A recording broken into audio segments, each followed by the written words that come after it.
एक वक्त था जब शौर्य इस जंगल की सबसे तेज उड़ान भरने वाली चिड़िया थी। आज वह उसी डाल पर खामोश बैठी है जहां से कभी उसकी उड़ान शुरू होती थी। पंख वही है, आसमान वही है, लेकिन कुछ टूट गया है जो दिखता नहीं पर महसूस होता है। शौर्य जंगल की सबसे निडर चिड़िया। जब बाकी पक्षी नीचे उड़ान भरते, शौर्य बादलों को चीरती हुई ऊपर जाती। सब कहते शौर्य जैसी उड़ान तो किसी की नहीं। लेकिन एक शाम जब शौर्य सबसे ऊंची उड़ान भर रही थी, अचानक तेज आंधी आई। हवाओं ने उसे इतनी जोर से झकझोरा कि वो संभल नहीं पाई और सीधी जमीन पर आ गिरी।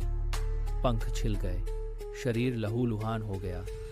लेकिन शरीर का दर्द उतना गहरा नहीं था जितना वो दर्द था जो अगले पल हुआ। जंगल के बाकी पक्षी जो हमेशा शौर्य से जलते थे, आज हंस रहे थे। देखा, बहुत ऊंची उड़ान भरती थी ना, यही होता है। अब तो पता चला असली औकात। कुछ दिनों में शौर्य के जख्म भर गए, पंख ठीक हो गए। बाहर से सब कुछ पहले जैसा दिख रहा था, लेकिन कुछ था जो ठीक नहीं हुआ, उसका भरोसा। अब जब भी वो डाल के किनारे खड़ी होती और नीचे देखती, उसे वह गिरने का पल याद आ जाता। वो आवाजें गूंजने लगती, असली औकात। पंख कांपने लगते और वो चुपचाप पीछे हट जाती। रोज यही होता। सुबह सोचती आज उड़ूंगी, लेकिन डाल के किनारे पहुंचते ही पैर जम जाते।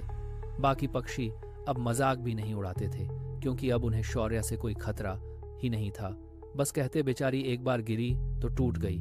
और सबसे दर्दनाक बात, शौर्य ने खुद भी यही मान लिया। एक रात शौर्य अकेली बैठी चांद को देख रही थी। हवा में ठंडक थी, चारों तरफ सन्नाटा। उसने अपने पंख फैलाए, धीरे से छुए और बुदबुदाए। यह पंख अब किस काम के जब उड़ने की हिम्मत ही नहीं रही। उसने तय कर लिया, अब कभी उड़ान नहीं भरूंगी, इसी डाल पर बैठी रहूंगी। यही मेरी जिंदगी है। अगली सुबह शौर्य नदी किनारे पानी पीने गई।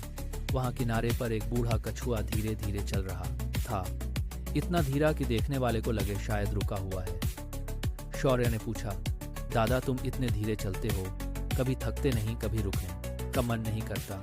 बूढ़ा कछुआ रुका, अपनी बूढ़ी आंखें ऊपर उठाई और बोला, बेटी मैं इस जंगल का सबसे धीमा प्राणी हूँ। जो दूरी तू मिनटों में उड़कर तय कर ले, मुझे उसमें पूरा दिन लगता है। बारिश आती है तो भीगता हूँ, धूप आती है तो जलता हूँ। रास्ते में कई बार उलट खोल के बल पड़ा रहता हूँ, उठने में घंटों लग जाते हैं। शौर्य ने पूछा, फिर भी चलना नहीं छोड़ते? कछुआ मुस्कुराया और बोला, क्योंकि मैंने कभी खुद से यह नहीं कहा कि मैं नहीं चल सकता। गिरता हूँ, उठता हूँ, धीमा हूँ पर रुकता नहीं। फिर एक पल रुककर बोला, शौर्य तेरे पास पंख है, तेरे पास पूरा आसमान है। मैं जमीन पर रेंगने वाला प्राणी हूँ, जिंदगी भर कभी नहीं रुका। और तू जिसके पंख इस जंगल में सबसे मजबूत है, एक बार गिरकर बैठ गई। बेटी तू वो नहीं है जो तू एक बार गिरी, तू वो है जो तू हर बार उठकर बन सकती है। लेकिन यह तभी होगा जब तू खुद पर भरोसा करना दोबारा शुरू करे। उस रात शौर्य ने बहुत सोचा। एक कछुआ जो जमीन पर रेंगता है, उसने कभी हार नहीं मानी। और मैं जिसे आसमान मिला है, मैंने एक गिरावट को अपनी पूरी कहानी बना लिया। अगली सुबह शौर्य फिर डाल के किनारे आई। दिल धड़क रहा था। वो आवाजें फिर गूंजी, असली औकात। लेकिन इस बार एक और आवाज भी थी, कछुए की। तू वो नहीं है जो तू एक बार गिरी। शौर्य ने आंखें बंद की, गहरी सांस ली और छलांग लगा दी। पहले कुछ पल पंख कांपे, शरीर लड़खड़ाया, पुराना डर लौटा। लेकिन इस बार उसने हार नहीं मानी। पंख जोर से फैलाए और हवा ने उसे थाम लिया।